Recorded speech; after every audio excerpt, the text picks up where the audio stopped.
2026年7月5號星期日，今日晨早還未起身就俾電話嘈醒，係關於售後。其實全屋智能最貴嘅唔係話報價單嗰幾千蚊，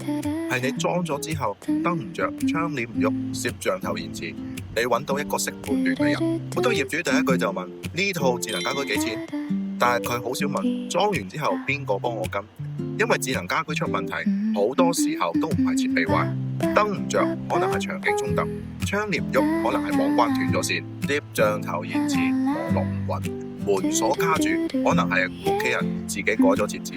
你以為售後係維修，其實真正嘅售後第一時間係應該幫你判斷到底係設備、網絡設置定係使用習慣出現問題，呢個判斷力先係你真正要買嘅服務。可能遠程問你兩句10分鐘搞掂，